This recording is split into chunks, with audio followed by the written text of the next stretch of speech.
সাফ আন্ডার-19 ওনার চরম ব্যর্থতার অভিপ্রকাশ আমি বলতে পারি। আমরা কিন্তু ফিলিপিন্সের সাথে ওনার জন্য খেলা অ্যারেঞ্জ করেছিলাম, যেটা উনি খেলতে চান নাই। ওনার জন্য অ্যাটলিস্ট যা করা হয়েছে, কোনো কোচের জন্য এত কিছু করা হয়নি। আমি এটা আপনাকে নিঃসন্দেহে বলতে পারি। আপনার বিগত আমল বলেন, এই আমলেও বলেন, এবং মেন্স কোচের কথা যদি বলেন, পিটার বাটলার যা যা চেয়েছে আমরা যেভাবে তার জন্য করেছি, ইট ইজ আনফর্চুনেট। কখনো জাপান, কখনো মালয়েশিয়া, তো কখনো থাইল্যান্ড। মিশন অস্ট্রেলিয়া ঘিরে এমনই ছিল বাফুফের master plan. Australia Asian cup খেলতে যাবার আগে এই 3 দেশের অন্তত একটিতে ক্যাম্প করে তবেই স্বপ্নের দেশটিতে উড়াল দিবে মেয়েরা। কিন্তু কথা কাজে মিল দেখাতে পারেনি বাফুফে। তাই তো যাবার আগে ভরা মজলিসে রীতিমতো বাফুফেকে মিথ্যাবাদী বলতে দুবারও ভাবেননি কোচ পিটার বাটলার। গেল বছরে জুলাইয়ে এশিয়ান কাপের মূল পর্বে খেলার টিকিট কাটে বাংলাদেশ। এরই মাঝে কেটে গেছে 6 মাসেরও বেশি সময়। ভালো মানের স্পন্সরও জুটেছে বাফুফের। বারবার মেয়েদের স্বপ্নে পাহাড় দেখালেও মিলেছে বালুকণা। তবে মিথ্যাচারিতা করল কে? আমার মনে হয় এটা ওনার অ্যাবসলিউটলি ব্যক্তিগত মতামত। আবার দ্বিতীয় একই সাথে আমার মনে হয় এটা সাফ আন্ডার-19 ওনার চরম ব্যর্থতার অভিপ্রকাশ আমি বলতে পারি। So I think it's a very personal opinion. আমি সবসময় হেড কোচ এবং টেকনিক্যাল টিমদের সম্মান জানাই। আমি এতটুকু বলতে পারি, আমাদের কাছে লিখিত আছে, উনি যা যা চেয়েছে আমরা সব করেছি।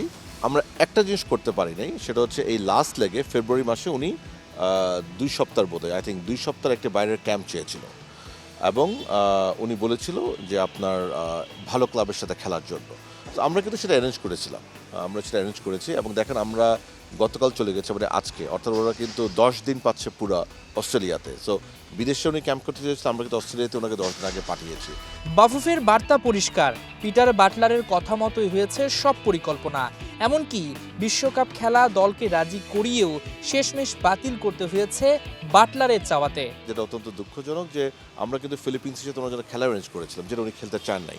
And I understand that, because Philippines world cup playing nation. তাদেরকে বাংলাদেশের সাথে খেলাতে রাজি করানোর জন্য কত কষ্ট করতে হয়েছে আমাদের। কতদিন লেগে থাকতে হয়েছে? আমাদের 2-2বার না করার পরে তারপর হ্যাঁ বলেছে ওরা, এবং আমার প্রেসিডেন্ট সাহেব নিজে কথা বলেছে, কিরণাপা নিজে কথা বলেছে, জিএস সাহেব বোধহয় মানে অ্যাটলিস্ট 3-4বার কথা বলেছে। উনি প্রিএমটিভলি হয়তো ওইটার রেজাল্টের কথা চিন্তা করে, মেয়েদের মোরালিটির কথা চিন্তা করে। ফিলিপিনে কি ন্যাশনাল টিমে খেলা আমরা ন্যাশনাল টিমের সাথে 19 তারিখে খেলার চুক্তি করেছিলাম, যেটা উনি রাজি হন নাই। সেখান থেকে কি অস্ট্রেলিয়া? জি, আমাদের প্ল্যানটা এভাবে ছিল যে আমাদের 13 তারিখে ইলেকশন ফাইনাল লিগ শেষ, 14 তারিখে মেয়েরা ফ্লাই করবে, 19 তারিখে ফিলিপিনের সাথে খেলে 20 তারিখে চলে যাবে ওরা, আজকের 20 তারিখে চলে যাবে অস্ট্রেলিয়াতে। That was our plan. So যেটা হয়নি সেটা হচ্ছে ফেব্রুয়ারি ফার্স্ট 2 উইকসে ক্যাম্পটা না হয়ে লাস্ট 2 উইকসে হয়েছে। সো আমার মনে হয় খুব একটা ডেভিয়েশন হয় নাই। আমি এতটুকু বলতে পারি, ওনার জন্য অ্যাটলিস্ট যা করা হয়েছে, কোনো কোচের জন্য এত কিছু করা হয়নি। আমি এটা আপনাকে নিঃসন্দেহে বলতে পারি। আপনার বিগত আমল বলেন, এই আমলেও বলেন, এবং মেন্স কোচের কথা যদি বলেন, পিটার বাটলার যা যা চেয়েছে আমরা যেভাবে তার জন্য করেছি, ইট ইজ আনফর্চুনেট যিনি এটা অ্যাপ্রিসিয়েট না করে। But again I have no qualm, because again উনি আমাদের টেকনিক্যাল কোচ, এবং আমি ওনাকে অত্যন্ত সম্মান করি, এবং আমি আবারও বলি, হয়তোবা সাফ আন্ডার-19 উনি জিতলে ওনার এই ভার্সনটা আমরা শুনতাম না। এটা আমার ব্যক্তিগত অভিমত, বাট ইটস ফাইন। ইতিহাসে প্রথমবার এত বড় আসরে খেলতে গেছে বাংলাদেশের মেয়েরা। তবে ফলাফলের দিকে তাকিয়ে নয়, পরবর্তী মিশনের জন্য আফ্রিদাদের তৈরি করাই আসল উদ্দেশ্য বাফুফের। রাতারাতি ফলাফল আসবে না, আমরা অফকোর্স আশা করতে পারি, এবং মিরাকেল হতে পারে, আমি দোয়া করি যেন হয়, বাট না হলে আমি ডিসঅ্যাপয়েন্ট হব না।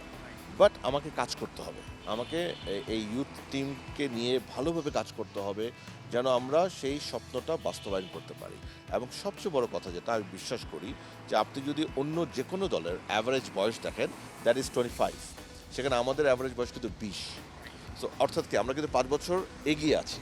সো হ্যাঁ, আমাদের হয়তো এখন ডিজায়ার রেজাল্ট আসবে না, বাট এদেরকে যে আমরা এত কম বয়সে এক্সপোজারটা দিচ্ছি, এটার ফল কিন্তু আপনি 2 বছর 3 বছর পাবেন। তো আমাদেরকে কাজ করতে হবে। ফুটবল রাতারাতি রেজাল্টে খেলা নয়, আমাদের কাজ করতে হবে।